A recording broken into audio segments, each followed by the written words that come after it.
Good morning, dear students. How are you? I think you are well by the grace of the Almighty Allah.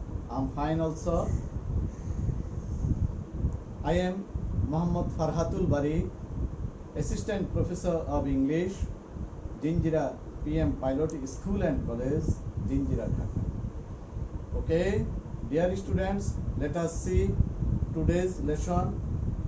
Today's lesson is a poem called Two Daffodils, written by Robert Herrick. আজকে আমরা যে লেসনটি পড়ব একটি কবিতা, সেই কবিতাটি হচ্ছে to daffodils written by Robert Herick.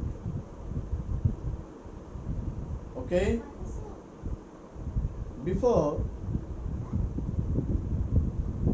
going to the deep of the lesson,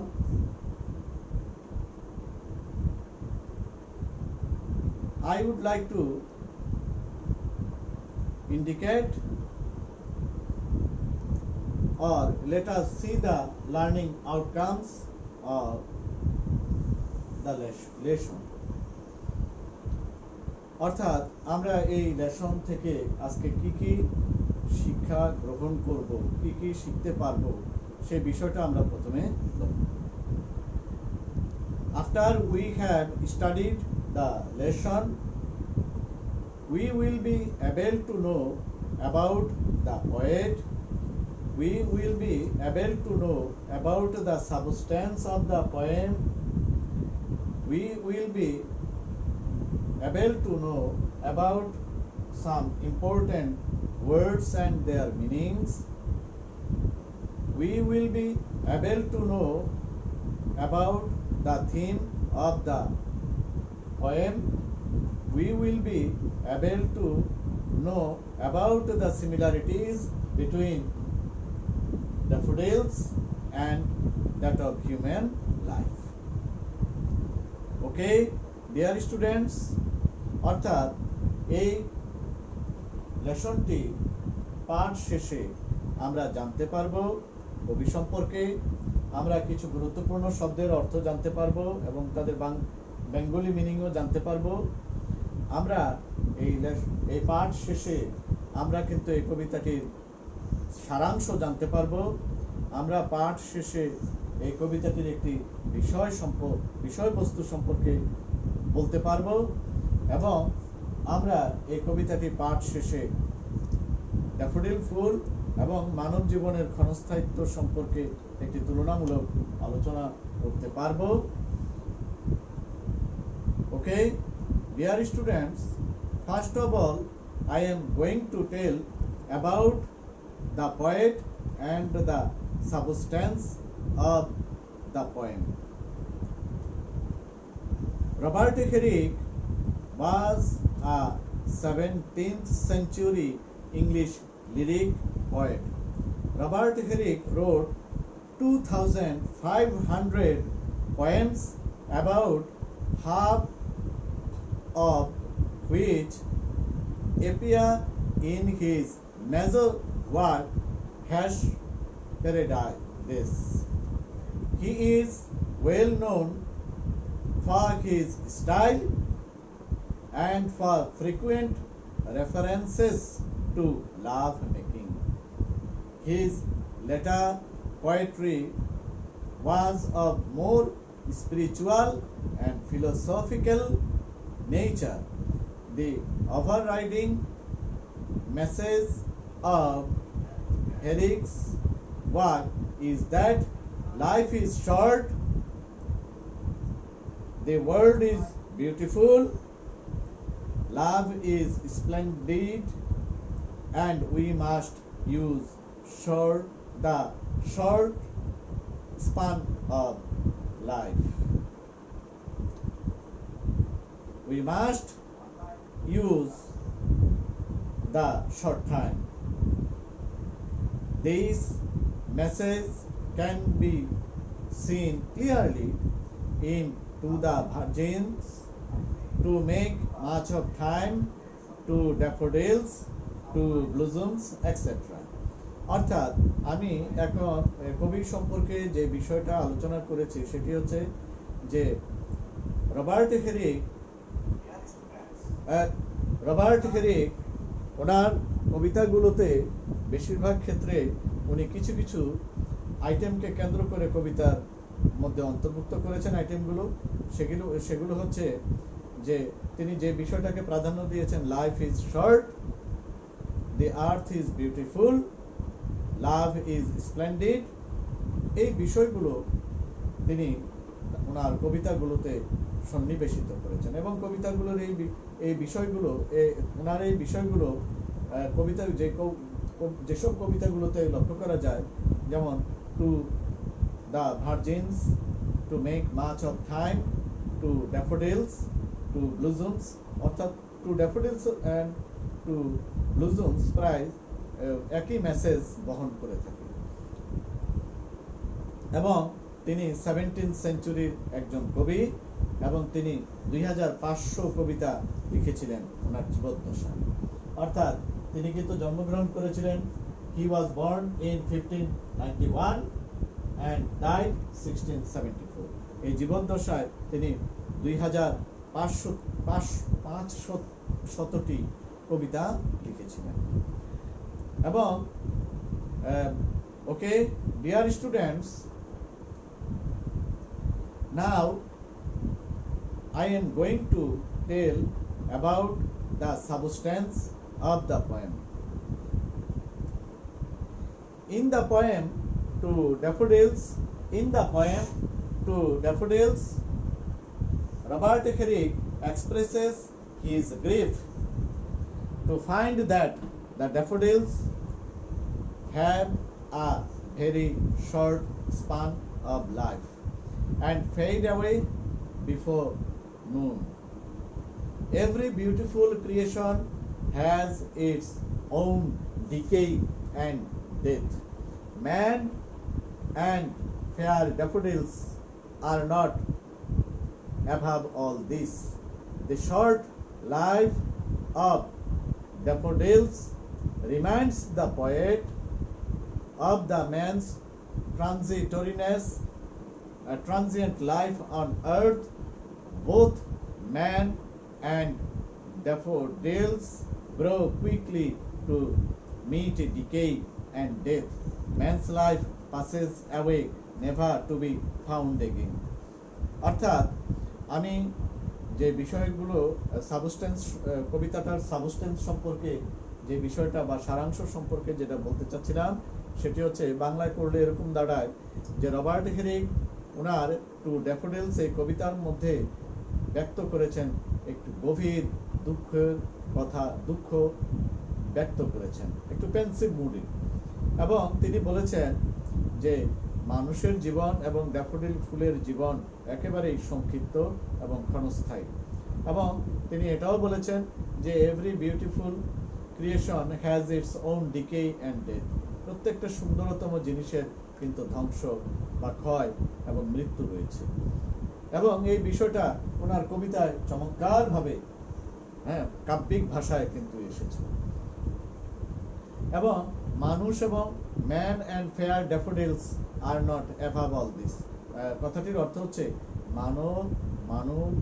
মানুষেরা এবং ড্যাফোডিল ফুলগুলো এগুলো কিন্তু আসলে এই চিরন্তন, এই মরে যাওয়ার এই বিষয়টি, অর্থাৎ ম্যান ইজ মর্টাল, এই চিরন্তন বিষয়টি, বা যে every beautiful objects of nature has its own decay and death, এই বিষয়টা সকলের ক্ষেত্রে প্রযোজ্য। মানুষ এবং ড্যাফোডিল ফুলগুলো এর থেকে ঊর্ধ্বে নয়, কিছু ঊর্ধ্বে, এর বাইরে কিছু নয়। The short life of daffodils reminds the poet, অর্থাৎ এই ড্যাফোডিল ফুলগুলোর এই সংক্ষিপ্ত জীবন এটা কবিকে স্মরণ করিয়ে দেয় of the man's transient life on earth, মানব জীবনের ক্ষণস্থায়িত্ব, এই পৃথিবীতে অবস্থানের সময়টা ক্ষণস্থায়ী, এই বিষয়টাকে কবিকে স্মরণ করিয়ে দেয়। Okay, dear students, I think you have already got information about the poet and the substance of the poem to daffodils. আমি আশা করি তোমরা এই কবি সম্পর্কে তথ্য পেয়েছো এবং ড্যাফোডিল এবং এই সম্পর্কে এবং মানব জীবনের এই ক্ষণস্থায়িত্ব সম্পর্কে চিরন্তন সত্য বিষয়টাও অনুধাবন করতে পেরেছো। Now I am going to indicate some words on the whiteboard. You have to pay heed to my lectures. You have to look at the whiteboard. Okay? Look at the whiteboard. Start now. Word meaning দেখো, daffodil yellow in color, a flower which is yellow in color. অর্থাৎ daffodil ফুল হচ্ছে এমন একটি ফুল যে ফুলটি হচ্ছে হলুদ বর্ণের ফুল, হলুদ রঙের এক প্রকার হলুদ বর্ণের ফুল। ফেয়ার শব্দটির অর্থ হচ্ছে সুন্দর। উইপ শব্দের অর্থ হচ্ছে কাঁদা, পুষ্টু বিসর্জন করা। অ্যাটেইন শব্দের অর্থ পৌঁছা, পৌঁছা বা উপস্থিত হওয়া। ডিকেই উচ্চারণটি দেখো, ডিকেই শব্দের অর্থ হচ্ছে ক্ষয় বা ধ্বংস। পার্ল শব্দের অর্থ হচ্ছে মুক্তা। ডিউ শব্দের অর্থ হচ্ছে শিশির।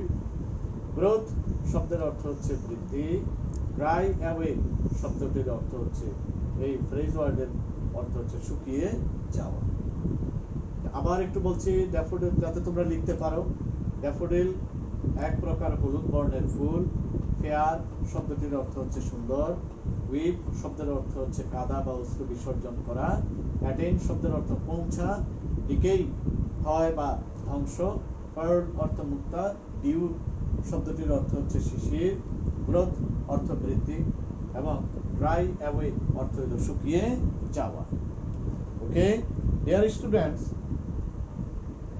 আশা করি সবাই এই শব্দগুলো লিখতে পেরেছো, এগুলো তোমরা মুখস্থ করবে। নাও let us read the poem, lines of the poem. To daffodils, daffodil ফুলগুলোর প্রতি, লিখেছেন রবার্ট হেরিক, 1591 to 1674। তোমাদের জেনে নেওয়া উচিত অবশ্যই উনি কত সালের কবি এবং কত সালে মৃত্যুবরণ করেছেন। 1591 সালে উনি জন্মগ্রহণ করেছিলেন এবং 1674 সালে উনি মারা গিয়েছিলেন। Let us start now. চলো আমরা শুরু করি কবিতার লাইন। আমি প্রত্যেকটা কবিতার লাইন বাংলা সহ বলবো এবং উচ্চারণের দিকেও খেয়াল রাখবে। Fair daffodils we weep to see. হে সুন্দরতম ড্যাফোডিল ফুলগুলো, আমরা তোমাকে দেখে কাঁদি, আমরা তোমাকে দেখে অশ্রু বিসর্জন করি। কেন করি? ইউ হেস্ট অ্যাওয়ে সো সুন। এই সুন্দরতম ড্যাফোডিল ফুলগুলো তোমরা দ্রুত চলে যাও দেখে আমরা অশ্রু বিসর্জন করি। As yet the early rising sun, এখনো তো সকালে ওঠা সূর্যটি, has not attained his noon, এখনো তো সকালে ওঠা সূর্যটি মাঝ আকাশে যায়নি, মধ্যাহ্ন গগনে যায়নি। Stay, stay, থাকো থাকো, অবস্থান করো অবস্থান করো। এই ফুলগুলো থাকো থাকো, অনেক সময়ের জন্য হলেও থাকো। Until the hasting day has run, যতক্ষণ পর্যন্ত না এই দ্রুত ধাবমান দিনটি না যায় ততক্ষণ পর্যন্ত তুমি থাকো, আমাদের সঙ্গে অবস্থান করো। But to the event song and having prayed together, we will go with away alone. Go with you. দেখছো উচ্চারণটা with না, থ হবে না, with you alone. কিন্তু শান্তকালীন প্রার্থনা শেষ করে এবং একসঙ্গে দুইজনে প্রার্থনা শেষ করে আমরা একসঙ্গে চলে যাব। তারপরও তুমি অবস্থান করো, থাকো, একটুখানি থাকো। এরপরে কবি কি বলছেন দেখো, we have short time to stay as you, আমাদেরও তোমাদের মতো সংক্ষিপ্ত সময়, আমাদের এই পৃথিবীতে অবস্থানের সময়টি তোমাদের মতোই সংক্ষিপ্ত, as you, তোমার মতোই। we have as short a spring, আমরাও কিন্তু এই পৃথিবীতে আসি সংক্ষিপ্ত সময়ের জন্য, এবং আমাদের জীবনটাও হচ্ছে বসন্তকালের সংক্ষিপ্ত, বসন্তকালের মতোই একটি সংক্ষিপ্ত সময়। বসন্তকাল যেমন সংক্ষিপ্ত সময়ের জন্য আসে, আমাদের জীবনটিও সেরকম সংক্ষিপ্ত। as quick a growth to meet decay, আমরা আসলে এই পৃথিবীতে এসে দ্রুত বেড়ে উঠি আসলে মৃত্যুর দিকেই ধাবিত হই। ওই যে গান আছে না, সবাই বলে বয়স বাড়ে, আমি বলি কমে রে, অর্থাৎ বয়স বাড়ার সঙ্গে সঙ্গে আমরা আসলে মৃত্যুর দিকেই ধাবিত হই। চমৎকার একটি কথা, as quick to meet decay, as quick a growth to meet decay, অর্থাৎ আমরা বেড়ে উঠি মূলত মৃত্যুর দিকেই ধাবিত হই। as you, তোমার মতোই, or anything, অথবা যে কোনো জিনিসের মতোই, we die, আমরা মরে যাই। তোমার মতো অথবা যে কোনো জিনিসের মতো আমরাও মরে যাই। দুঃখ চলে আসে, কান্না চলে আসে, চোখ দিয়ে পানি চলে আসে।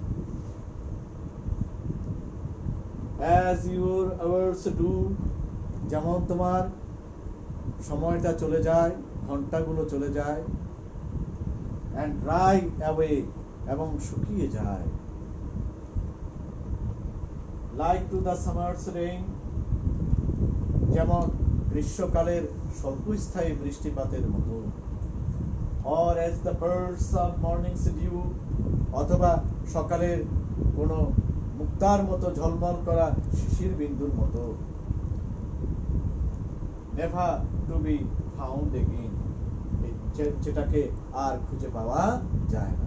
আমরা যেমন পৃথিবীতে আসলে মরে গেলে আর খুঁজে পাওয়া যায় না, ঠিক তেমনি ড্যাফোডিল ফুলগুলো যখন ঝরে যায় বিফোর নুন, উইদার অ্যাওয়ে বিফোর নুন, যখন তারা দুপুরের আগে ঝরে যায়, তখন তাদেরকে আর খুঁজে পাওয়া যায় না, তার আর সৌন্দর্যকে আর খুঁজে পাওয়া যায় না। Dear students, from this poem we have the idea of morality of a human, মানব জীবনের একটি অর্থাৎ নৈতিকতার বিষয়টা কিন্তু আমরা খুঁজে পাই। সেই নৈতিকতাটা কি? ম্যান ইজ মর্টাল, মানুষ হচ্ছে মরণশীল। ফুল যেমন ড্যাফোডিল ফুলগুলো যেমন মরে যায় একটি নির্দিষ্ট সময়ে, মানুষও কিন্তু সেরকম মরণশীল। ওকে ডিয়ার স্টুডেন্টস, আশা করি আজকের এই লেসনটি বা পাঠ্যের এই বিষয়টি তোমরা বুঝতে পেরেছ। নাও I am going to give you a question, that means homework HW. I think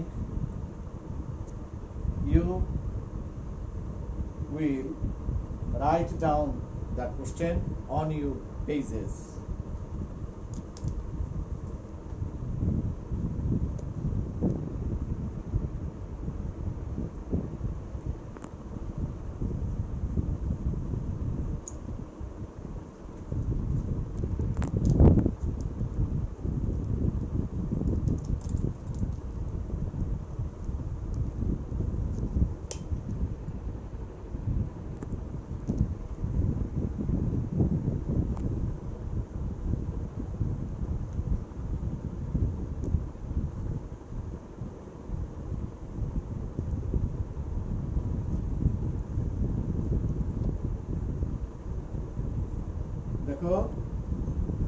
HW, write down the theme of the poem, not more than 50 words. এটা তোমাদের বাসায় পড়া রইল এবং তোমরা লিখে আনবে। Thank you. This is for the day. Thank you very much. See you in the next class.